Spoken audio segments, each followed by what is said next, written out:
하나님 은혜가 여러분 모두에게 함께 하시기를 바랍니다. 어제 바자회 아니라고 신문을 미처 보지 못하고 아침에 서재 있는 신문을 펼쳐봤더니 보건복지부 장관 조규영 보건복지부 장관이 아주 민망스러운 그런 표정으로 이 연금 계획을 발표하는데 수치도 내용도 없이 그저 곤란하니까 국회에 떠넘기는 그런 발표를 한 건데요. 개혁, 그야말로 가죽과 살을 갈라내는 그런 개혁이니까 상당히 헌신과 희생이 없으면 안 되고 하여튼 이게 힘드는 거예요. 그래가지고 이면에 보니까 이게 지금 국민일보의 일면의 사진이고 이면에 보니까 그야말로 맹탕 개혁 이렇게 구체적 수치가 빠진 맹탕 개혁. 이제 내년에 뭐 좀 총선 앞두고 이런 것들이 잘 안 되겠죠? 왜요?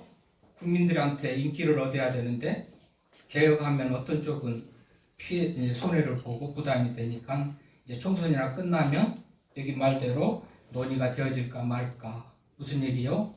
개혁이 그렇게 힘들고 어렵다는 거죠. 개혁이 힘들고 어렵구나. 종교개혁 기념주일 506번째 맞는 종교개혁 기념주일이에요.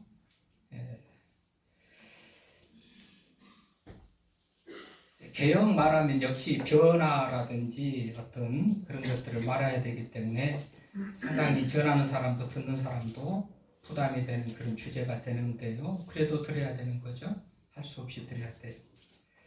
국민의힘 혁신위원장으로 이번에 임요한 교수님이 혁신위원장을 맡게 됐어요. 대통령이 임명하는지 대표가 임명하는지 과정은 잘 모르겠습니다만은 그분이 활동을 시작하면서 첫 일성이 마누라 말고 자식하고 마누라는 빼놓고 다 바꾸라 그런 얘기를 했죠. 옛날에 이건희 회장이 했던 얘기를 또 소환해가지고 인용해가지고 그렇게 얘기를 한 거란 말이죠. 아내와 자식 빼고 다 바꿔야 된다.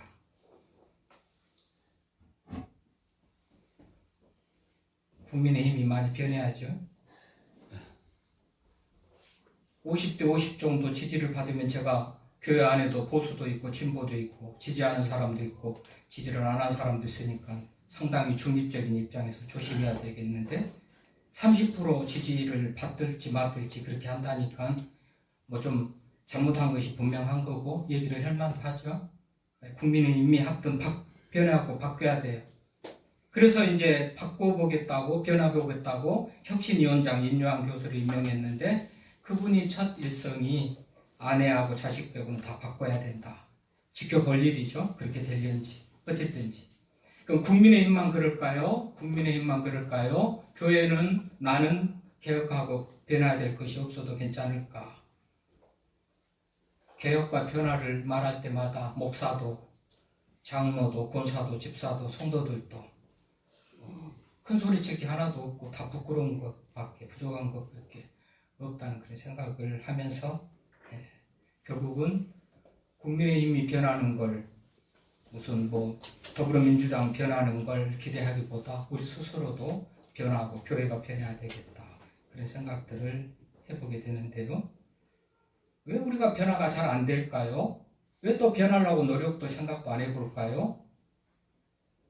잘 못하는 옆에 사람이 기준이 되기 때문에 그래요. 잘 못하는 옆에 사람이 있거든요. 그 사람을 보면 내가 좀 더 잘한 것 같거든요. 그래서 이 정도면 돼. 나는 잘하는 거야. 이렇게 이제 상대적인 평가를 하는 거예요. 그러니까는 더 노력해보고 변해보고 이렇게 이제 의지를 갖거나 결단하거나 이런 게 없어지는 거예요. 옆에 사람이 좀 잘하고 그 옆에 내가 있으면 나도 저 사람 같이 좀 해봐야 되겠다. 이런 이제 노력과 의지가 결국은 변하게 되는데 옆에 사람 보니 별로거든요. 누구 하나라도 모델이 될 만하고 누구 하나라도 정말 저 사람 같이 돼야 되겠다라는 그런 도전과 의지를 주는 그런 환경 여건이 안 되니까 너도 못하고 나도 못하고 너도 나보다 그만 조금만 더 잘하면 잘한 것 같은 그런 현상이 아주 위험하고 문제스러운 그런 현상이 오늘 교회와 우리 성도들의 모습이란 말이죠. 그러나 분명한 것은 하나님 앞에는 우리가 상대적인 평가가 아니에요. 다른 사람보다 조금 잘하면 된다라는 그런 상대적인 평가가 아니고 절대적인 그런 평가를 해야 돼요. 하나님 앞에서는 절대적인 평가를 해야지. 그러니까 내가 좀 부족하고 안 되는 부분을 내가 좀 더 잘해봐야 되겠다. 이것은 바꾸고 변해야 되겠다. 이런 의지를 가질 것 아니겠어요? 자, 506년 전에 그때는 종교개혁 이전에는 로마 카톨릭이죠. 얼마나 잘못됐는 거, 뭐 일일이 나열할 것이 말할 것도 없고 95개 주항에 변화해야 될 것을 루터가 비텐베르크 성당에 게시를 하면서 이런 것은 우리 카톨릭이 변해야 된다. 그렇게 해서 종교개혁이 시작되고 거기서부터 우리 개신교가 분리돼서 이제 나온 거죠. 이때 루터는요, 천주교 사제입니다. 그래서 사제로서 천주교 안에서 보니까 너무너무 잘못된 것들이 많았던 거죠. 말씀과 무관하고 말씀은 말씀대로 삶은 따르고 뭐 헌금 문제 비롯해가지고 교권이라든지 뭐 하여튼 여러 가지 문제들이 많은 거예요. 마리아, 교황 말할 것도 없이 오직 한 99개 정도가 잘못된 것으로 그래서 이것을 바꿔야 된다. 이렇게 비텐베르크 성장에 붙였단 말이죠. 난리가 난 거죠. 로마 맞아요. 카톨릭, 교황청, 뭡니까 추기경 하여튼 그런 모임에서 난리가 난 거예요. 저놈 죽여야 된다. 완전히 이단이잖아요. 천주교에 대한 도전이고 잘못됐다고 그러니까 완전히 이단, 저놈 죽여야 된다. 그래가지고 소환을 합니다. 한 10개월 뒤에 1517년 10월 31일 날 이렇게 행동을 개시를 했는데 한 10개월 뒤에 그 뒤에 1558년에 10월쯤에 이제 부른단 말이죠. 그래가지고 내복호 한마디만 하면 살려준다. 내복호 이건 내 생각을 철회한다. 내가 지금까지 말한 거 이것을 내가 철회합니다. 없었던 걸로 하겠습니다. 이 말 하라는 겁니다. 내복호. 근데 아우스부르크 맞아면 법정에서 루터가 하는 말입니다. 내복호 말하면 살려주겠다는데 나는 나의 양심은 오직 하나님의 말씀에 사로잡힌 바 되었는데 나는 철회할 수도 없거니와 철회하지도 않겠다. 자신의 양심에 굴복하지 않는 자신의 양심에 굴복하는 것은 옳은 일도 아니고 안전한 일도 아니다 하면서 내복호 말 한마디를 안 씁니다.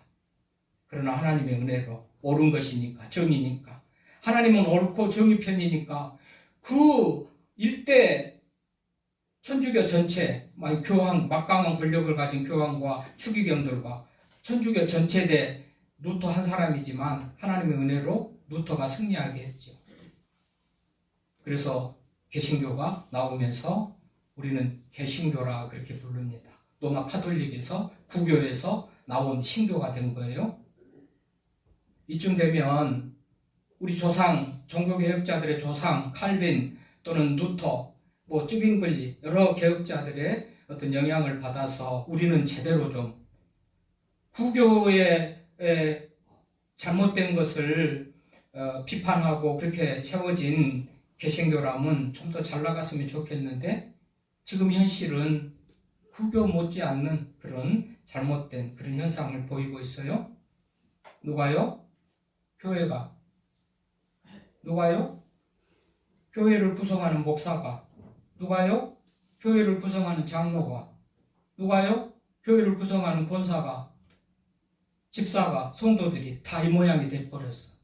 그래서 제2의 개혁이 필요하다 그렇게 말하는 사람도 있고 날마다 개혁해야 된다 이렇게 말하는 사람도 있어요.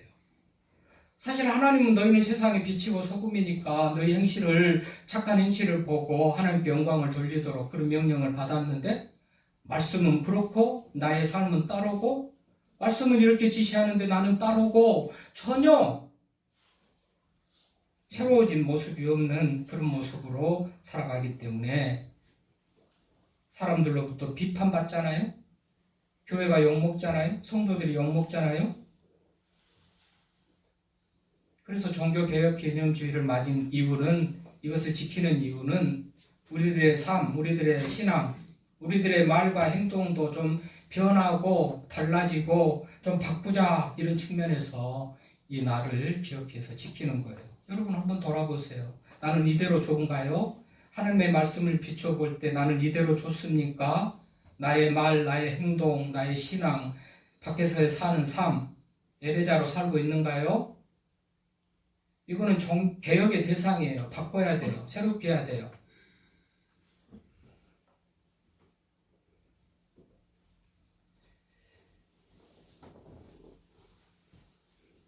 오늘 말씀을 통해서 바꿔야 될 이유, 무엇을 바꾸고 어떻게 바꿔야 될지, 그 결과에 어떤 은혜가 주어지는지를 자세히 말씀하고 있는데요.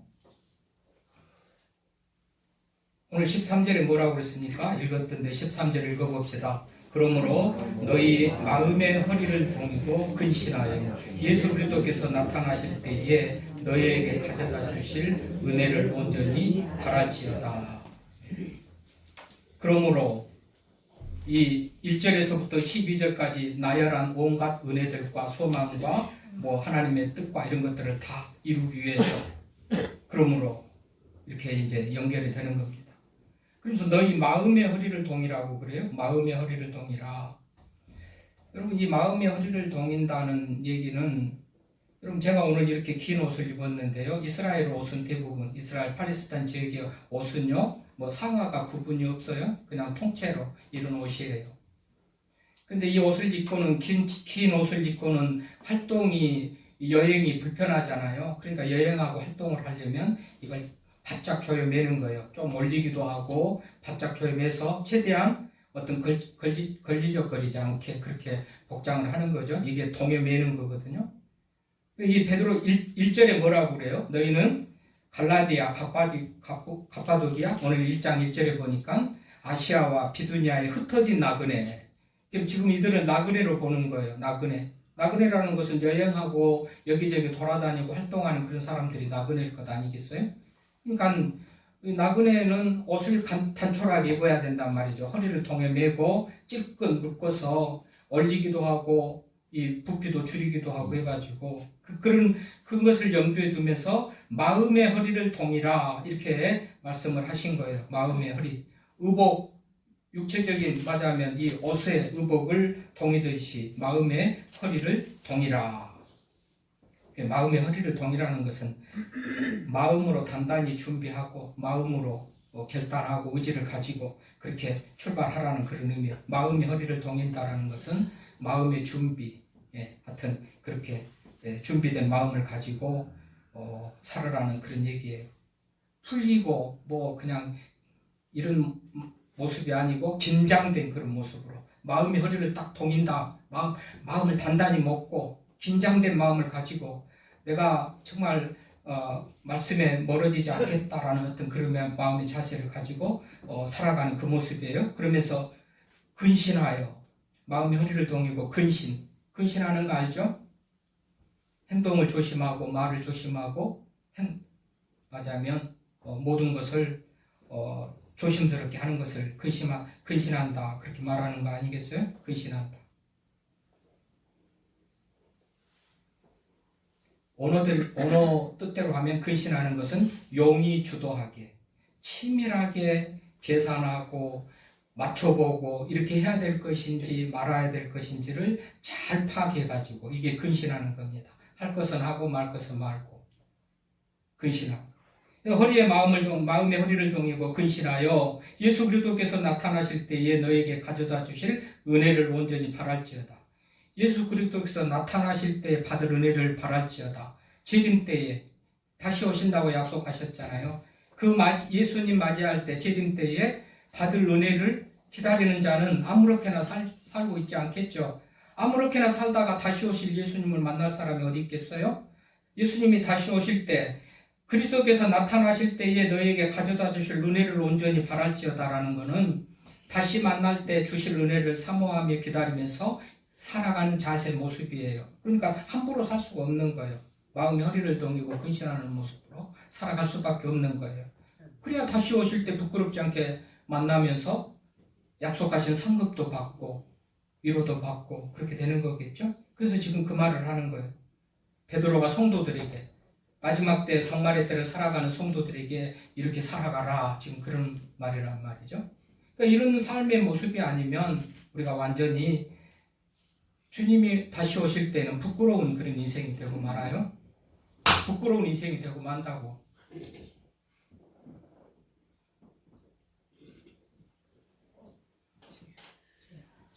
그러면서 뭐라고 합니까? 14절에 너희가 순종하는 자식처럼 전에 알지 못할 때 따르던 너희 사욕을 본받지 말고, 순종하는 자식처럼 전에 알지 못한 때에 따르던 너희 사욕을 본받지 말고. 그러니까 알지 못한 때에는 자식도 아니고 아버지도 아니고, 알지 못한 때에 전에는 아무렇게나 살아도 누가 뭐라고 할 사람이 없겠지만, 지금은 자식이 되는 그런 관계 속에서 이제는 알기 때문에 그렇게 살아가면 안 된다는 거 아니겠어요?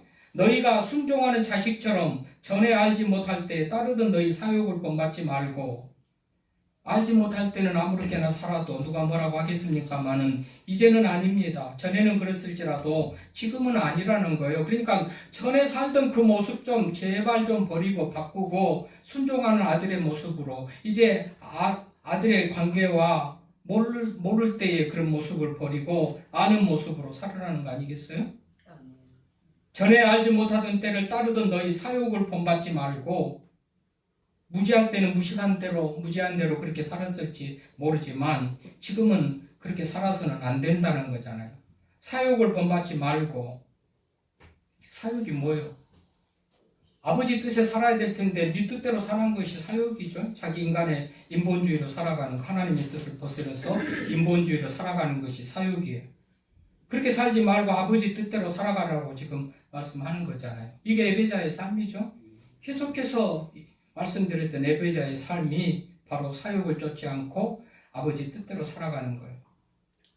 그래서 로마서 12장 2절에 뭐라고 그래요? 너희는 이 세대를 본받지 말고 오직 마음을 새롭게 함으로 변화를 받아 하나님의 선하시고 기뻐하시고 온전하신 뜻이 무엇인지 분별하도록 하라. 이 세대를 본받지 말라는 거예요. 무지할 때, 무식할 때, 알지 못한 때 살아가던 그 모습으로 살지 말고 이제는 하나님의 자녀가 됐으니 너희가 순종하는 자식처럼 그렇게 살으라는 거예요. 전에 알지 못한 때에 따르던 너희 사욕을 본받지 말고 순종하는 아들처럼 그렇게 살으라. 주를 알지 못할 때는 어떻게 했든지 간에 하나님은 그것 가지고 따지지 않아요. 왜 네가 그렇게 했냐? 모를 때는 몰라서 그랬구나 넘어갑니다. 알고 난 이후에는 굉장히 따집니다. 철저하게 따집니다. 내 말에 불순종하고 나를 업신여기고 나를 경홀히 여기고 나를 무시하고 망령되이 여기는 행동으로 봐서 하나님의 말씀을 모를 때는 아무렇게나 살아도 하나님이 탓하지 않지만 알고 난 다음에는 하나님이 굉장히 따진단 말이죠. 이걸 우리가 알아야 돼요. 그러면서 하는 말이 뭡니까? 15절에 오직 너희를 부르신 거룩한 이처럼 너희도 모든 행실에 거룩한 자가 되라. 거룩하라는 겁니다. 왜요? 아버지가 거룩하다고 그랬잖아요. 너희를 부르신 이가 거룩하시대요. 사실 16절에 보면 기록하였으되 내가 거룩하니 너희도 거룩하라. 하나님은 거룩하신 분이에요. 내이기 11장, 내이기 11장, 내이기 19장, 내이기서에 보면 하나님의 거룩하심. 그럼 하나님의 거룩하심과 우리의 거룩하심이 무슨 관계가 있어요? 여기 보면 자식과 아버지의 관계로 하나님과 성도들의 관계를 말하고 있잖아요. 그러니까 아버지가 거룩하면 자식이 거룩해야 되는 것이 맞아요. 아버지는 거룩한데 자식이 거룩하지 않는 것은 그 아버지의 아들이 아니에요. 하나님이 거룩하고 우리가 하나님을 아버지라고 부르는데 아버지 거룩하신 DNA를 우리가 받아서 우리가 거룩해야 된단 말이죠. 하나님을 믿는 사람은 그래요. 이게 귀찮고 힘들어서 안 믿으면 안 믿을지라도 믿으려면 이렇게 믿어야 된다는 말이죠. 그렇잖아요. 오직 너희를 부르신 거룩하신 이처럼 너희도 모든 행실에 거룩한 자가 되라. 기록하였을 때 내가 거룩하니 너희도 거룩하라 하셨느니라. 그래서 우리 성도들은 좀 거룩해야 된다. 거룩한 게 뭐죠? 하기오스 거룩한 것은 구별되는 거예요. 구별. 그래서 세상 세대를 본받지 말고 오직 마음을 새롭게 함으로 변화를 받아. 이 하기오스 구별된다는 것은 세상과 좀 다른 삶을 사는 거예요. 세상 사람들하고 똑같이 살아가는 거, 이것은 구별된 게 아니에요. 거룩한 게 아니에요.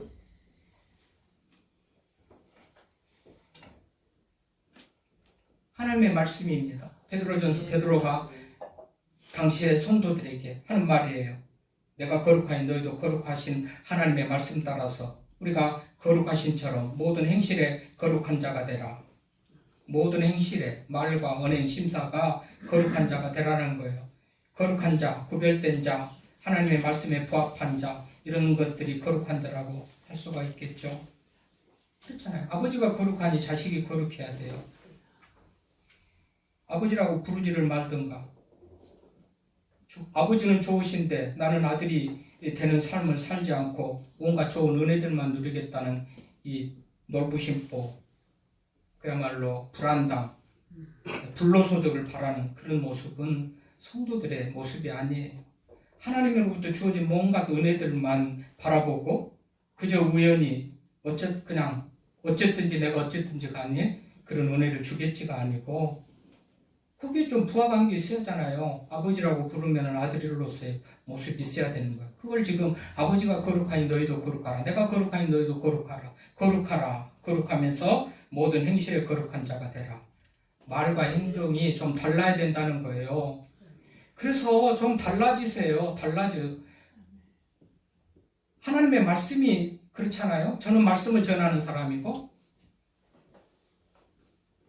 그런데 아닙니다. 달라지든지 안 달라지든지 이게 무슨 차이가 있길래 그러는가? 마지막 절 한번 보십시오. 어떤 말씀을 하시는지. 자, 오직 너희를 부르신 이처럼 너희도 모든 행실에 거룩한 자가 되라. 기록하였으되 내가 거룩하니 너희도 거룩하였느니라. 외모로 보지 않고 사람의 행위대로 판단하시는 일을 너희가 아버지라 부른즉 너희가 나그네로 있을 때를 두려움으로 지내라. 그러니까 지금 살아가는 이 시대 속에서 거룩함을 이루도록 살아갈 때에 결국은 우리가 1절에서 예수 그리스도께서 나타나실 때에 가져다 줄 은혜를 온전히 바라라고 그랬잖아요. 예수 그리스도께서 나타날 때 주어진 은혜라는 것은 결국은 심판과 더불어서 상급과 영벌로 가는 그런 은혜를 말하는 건데, 상급받을 그런 모습으로 살아가는 것이 결국은 사욕을 버리고 거룩한 삶으로 살아가는 그런 자들에게 주어진 은혜라는 거예요. 심판이라는 말이 나오잖아요. 17절에 보니까 외모로 보지 않고 각 사람의 행위대로 심판하시는 일을 너희가 아버지라 부른즉, 심판하시는 하나님, 그 아버지가 심판하러 오실 때 우리가 이렇게 살지 못해가지고 결국은 사욕이나 쫓고 거룩하지 못한 모습으로 살다가 심판하실 때 이름을 어떻게 하겠어요? 심판이 중요한 거예요. 심판. 그래서 심판이라는 말이 나오잖아요.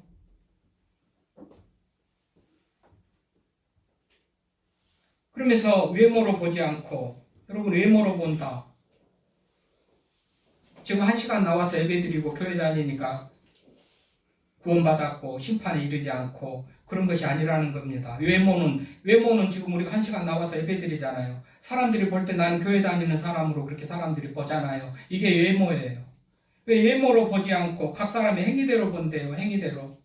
어떻게 살아가느냐, 말을 어떻게 하고 행동을 어떻게 하고 어떻게 살아가느냐, 이것을 보신다고 하잖아요. 교회 다니고 예배드리고 이것을 보시지 않는 거예요. 교회를 안 다니더라도 어떻게 살아가느냐가 중요한 거예요. 행위를 보신다고 그랬어요. 그래서 늘 예배자를 제가 말할 때 예배자로 살아가는 것을 말하는데, 어쨌든 외모로 보지 않아요. 외모로 1시간 나와서 예배드린다고, 아니면 주일날 돼서 교회 다닌다고 그것을 보지 않고 교회 오든 안 오든 예배를 드리든 안 드리든지 바깥에서 얼만큼 하나님을 믿고 하나님의 말씀으로 살면서 하나님이 원하는 삶을 사는가, 이것을 보신다는 거 아니겠어요? 아멘입니다. 그래서 외모를 보지 않고 각 사람의 행위대로 심판하시는 일. 중요한 것은 행위대로 심판하신대요. 사욕만 쫓아서 살아가는지 거룩했는지 어쨌든지 아버지의 자녀답게 그런 어떤 모습으로 살아갔는지 이것을 보고 행위대로 심판하신대요. 심판하는 그런 심판받는 우리가 되면은 안 되겠죠. 하나님 앞에 심판하는데. 그러기 위해서 마음의 허리를 동일하고, 그리고 근신하라고. 그리고 마음의 허리, 여러분, 일체유심조라는 말 들어봤죠? 일체유심조, 모든 것이 마음에서 제조된다, 마음에서 만들어진다. 이 일체유심조, 그러니까 마음먹기에 달렸다는 말을 우리가 하잖아요. 이게 마음먹기에 달렸어요. 사람들 보면 이런 말도 잘하죠? 3살 버릇이 여든까지 간다. 태어나기가 그렇게 태어났는데 바꾸기가 쉽냐? 이것은 버릇이 중요하다는, 그런 습관이 중요하고 버릇이 중요하다는 얘기지, 타고난 습관을, 버릇을 바꿀 수가 없다는 그런 말은 아니죠. 어쨌든지 그런 핑계를 대죠. 타고난 것이 그렇게 됐는데 어떻게 바뀌냐, 변하냐, 이것도. 그러나 우리 주변에 수많은 사람들이 바뀌는 모습, 그리고 기적을 이루어내는 모습을 우리가 많이 보고 살아가지 않나요? 세상에 저런 사람이 이렇게 바뀌어가지고 그 사람 운명이 이렇게 되어지네 하는 사람을 많이 보잖아요. 어떤 사람은 성경 말씀을 또 인용해가지고 마음은 온이로도 육신이 약하다. 아주 이걸 입에 달고 사는 사람도 있어요. 마음이 오는데 육신이 약하다. 마음으로는 하고 싶은데 육신이 따르지 않는다. 그랬는데 성경에 보면 아니 사람들이 하는 말이 마음대로 된다잖아요. 모든 것이 마음먹기에 달렸다고 그러잖아요. 일체유심조, 모든 것이 마음먹기에 달렸다고 그러죠. 마음으로부터 모든 것이 지어진다, 만들어진다 그랬잖아요. 그런 말씀을 인용해가지고 그렇게 그걸 합리화시키거나 변명하는데 그렇게 이용하지 말고요. 긍휼히 여기시고 불쌍히 여기시는 예수님께서 성도들을 위로하거나 격려하는 그런 차원에서 절망하고 낙심하는, 이것도 하지 못하는 그 낙심할 제자들을 위로하고 용기를 주려고 우리 주님이 하신 말씀이지, 그런 말로 핑계대고 마음은 온인데 육신이 안 따라준다고 그렇게 핑계대라고 하는 말이 아니에요. 말씀, 그런 말씀들이 다 말씀을 망령되이 여기는 거예요. 그래서 마음먹기에 달렸다잖아요. 마음먹기에 달렸다는 거 알죠?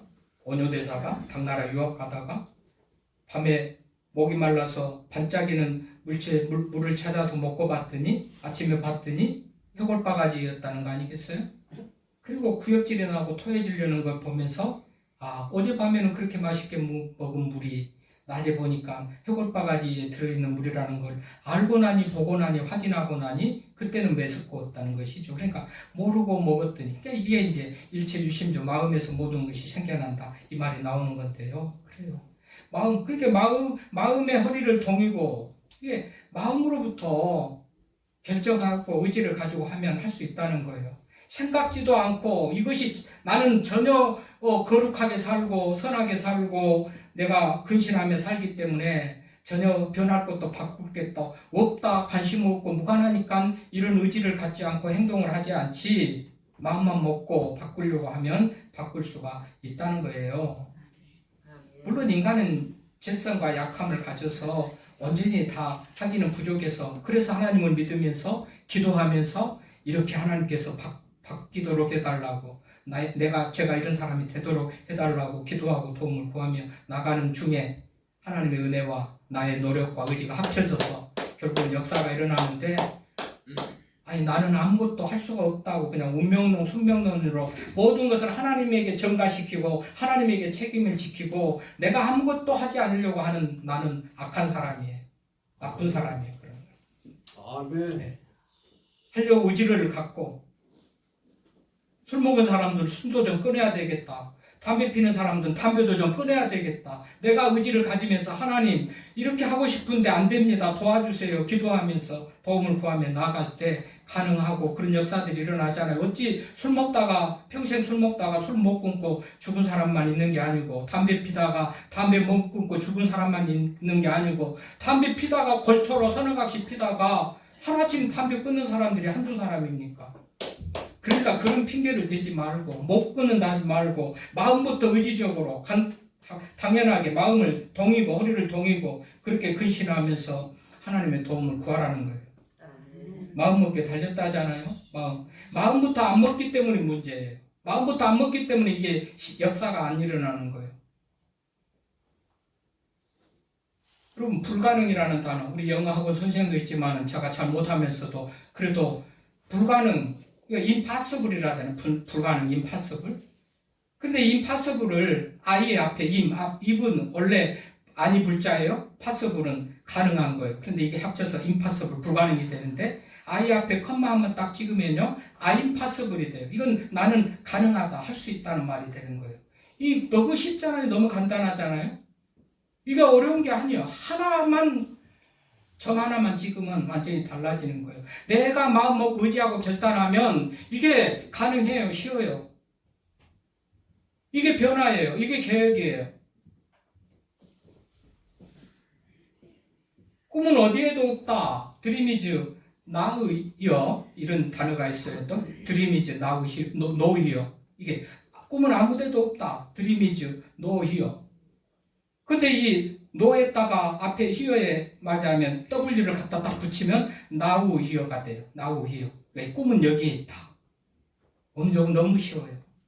우리가 뭐 이만하에 남하나에 점하나 붙이면 임이 되고 놈이 되고 뭐 이런 얘기도 하지만은 점하나에 너무 쉽다는 거 아니겠어요?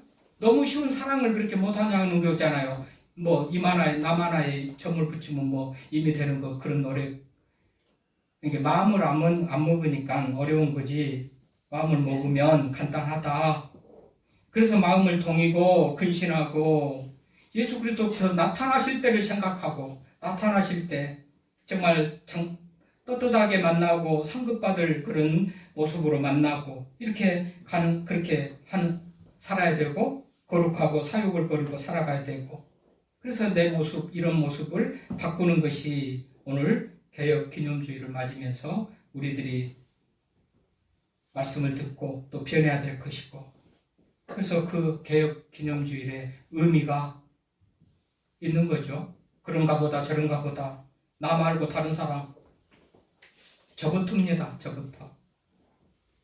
요즘에 얼마나 목사들도 많은 비판을 받고 있습니까? 목사부터 장로부터 본사, 집사부터 누구부터 아무튼 교인들이 모두가 다 해당되는 거예요. 아멘.